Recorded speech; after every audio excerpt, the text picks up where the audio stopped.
Fala galera, e aqui é o Virgis. Se você quer aproveitar oportunidades incríveis que a Bolsa de Valores te dá, é só conferir o meu método de como escolher uma ação na Bolsa, no primeiro link da descrição.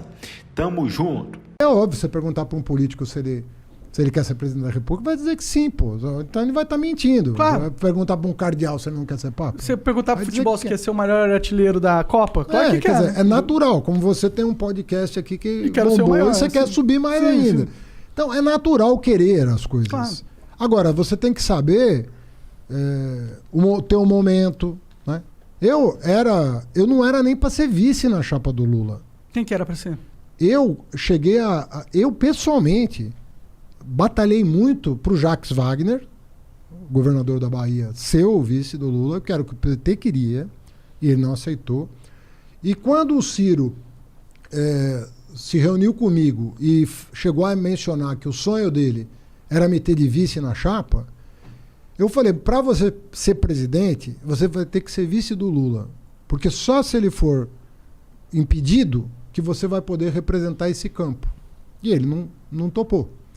Então aquilo foi uma conjuntura muito específica. É obviamente que, como deu certo, num certo sentido, eu não ganhei a eleição, mas eu fui para o segundo turno com 13 candidatos.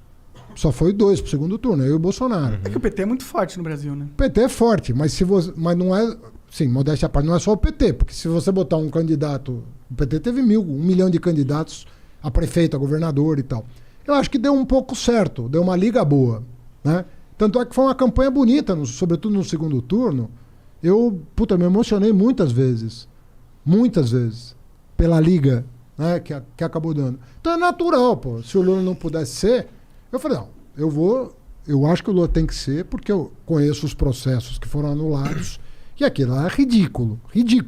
Os processos são ridículos? Ridículo. Os de Curitiba, ridículos. Mas e aquela parada de esses processos terem sido anulados em base de provas ilegais? Não foram. Porque o hack não é uma prova ilegal? É. Então, não foram anulados baseados nessas provas? Não. Não? Não. Mas você poderia usar essas provas ilegais. Você não pode usar uma prova ilegal para condenar alguém. A lei te impede. Uma prova ilícita. Mas isso no mundo inteiro? Ou é só no Brasil? Estou falando do Brasil. Entendi. Tanto é que a Operação Lava Jato queria que provas ilegais pudessem ser usadas. Queria? Queria. Não faz sentido pra mim. Eu acho que provas ilegais são provas ilegais. Se você dá um incentivo para que provas ilegais possam ser usadas, você incentiva o crime, né? Exatamente. Então, o Dallagnol, por exemplo, que era o chefe da Força Tarefa, chegou a fazer um projeto de lei, aquelas 10 medidas. Uma delas era que provas ilegais pudessem ser usadas para condenar. E isso não passou no Congresso. Porque o Congresso entende que provas ilegais até podem ser usadas judicialmente, mas em benefício do réu. Ou seja, se você obteve uma prova ilegal, mas está comprovado que aquilo tem veracidade e aquilo inocenta alguém, não faz sentido condenar. Se inocenta. Mas isso é uma interpretação esse lance de poder usar para defender é uma interpretação do juiz. Made in Brasil, né? Juiz. Porque no mundo inteiro não é assim que se entende. Ou é? Uma prova pode ser usada para absolver, mesmo que... Uma prova ilegal pode ser usada... Lá nos Estados Unidos, se tiver uma prova ilegal, os caras podem usar para absolver? Eu não vou dizer de um país específico que eu não sei, mas eu sei que em vários lugares pode. Entendi. Para absolver pode. Entendi. E em vários lugares para condenar também. Em alguns países para condenar também. É. Sim. Mas sabe o que me parece? E desculpa, eu sei que você é do PT, o caralho, mas me parece que o STF meio que fez um jogo todo pra conseguir realmente inocentar o Lula pra ele poder virar uma carta nesse novo jogo político. Vamos fazer uma conta, então. Tá. Aceito a provocação. Quem deu o voto decisivo pro Lula recuperar os direitos dele? Foi o cara que o Bolsonaro colocou, não foi? Não. Quem? O cara que o Bolsonaro colocou votou contra o Lula. Ah, é? É. Pô, que bom, né? Se eu sou o Bolsonaro, eu tô pensando que bom. Eu não sei se ele votou por causa do Bolsonaro ou porque ele estava convencido. Se for por causa do Bolsonaro, ele errou. Se for porque ele estava convencido, ele acertou. Tudo bem, Quem deu o voto decisivo foi a pessoa que votou sistematicamente contra os interesses do PT ao longo dos últimos 10 anos. Foi a Carmen Lúcia.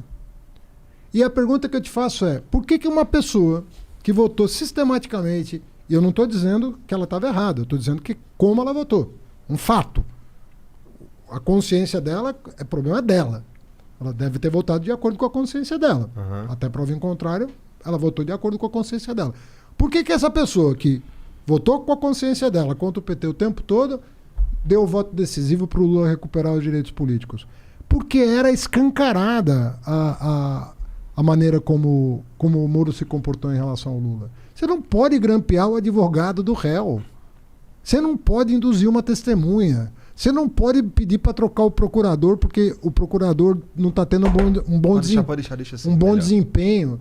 Você não pode fazer isso. Você não pode divulgar uma delação premiada que nem o Ministério Público aceitou, faltando 6 dias para a eleição. Você não pode fazer isso como juiz. Porque se for o teu time de futebol que estiver em campo, você não vai aceitar um juiz se comportar assim. Por que com o Lula você vai aceitar? Não, com certeza. Esse é o lance. Não, eu até nem disputo essa parada, sabe? Mas é que a gente vive no Brasilzão, né? E o Brasilzão é o país das exceções, a gente tá ligado? Eu concordo com você que a gente fica muito inseguro no Brasil, assim. Afinal de contas, o que está por trás? A gente fica inseguro no Brasil porque, assim, o que a gente queria? A gente quer uma justiça que diga o seguinte: errou, vai pagar. Não errou, vou inocentar. Mas não é o que a gente tem. A gente tem um crime compensa máximo aqui no Não é Brasil. o que parece ter. A verdade é que você fica... O Brasil de hoje... Eu falo como cidadão aqui, não estou querendo ofender nem juiz, nem ministro, nada disso. Mas o que eu sinto da parte da sociedade, e é um sentimento que eu tenho também, portanto eu comungo desse mesmo sentimento, é o seguinte: a gente não tem a segurança de que os poderes estão cumprindo seus deveres na forma da lei. E isso gera uma instabilidade muito grande e uma insegurança muito grande. Por exemplo, você é de esquerda e quer fazer política. Pô, eu sou um cara de esquerda. Eu não sou político. Eu fui.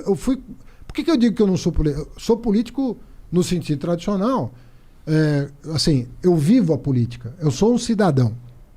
Eu exerço a minha cidadania. Nesse sentido, eu sou um político. Todo cara que exerce a sua cidadania ativamente está fazendo política. Mas eu só fui me candidatar com 49 anos de idade. Eu nunca tinha vivido uma eleição antes dos 49 anos. É interessante mesmo, é bem velho pra começar uma... Normalmente os caras... Não sacaneia, que porra. Cara, vem aqui na boa, sabe? Puta que... Tô sendo educado aqui, vocês estão testando. Não, mas é tipo, normalmente os caras entram novinho pra fazer carreira, isso que eu tô falando. O cara vai com 20 anos, é candidato a vereador da cidade dele, com 25 a prefeito, com 35 a governador. Eu fui participar da minha primeira eleição com 49 anos de idade. Então, eu não tinha a cabeça da eleição. Não era o meu barato. Meu barato é o seguinte: eu gosto pra caramba de estudar. É a coisa que mais me dá prazer. Não tem um dia que eu não leia alguma coisa. Não tem dia... Não existe isso na minha vida. O que você tá lendo aí de bom? Puta, cara, se falar, você vai... Fala aí os nomes esquisitos aí. Eu tô lendo... Aqui agora... Não é esquisito.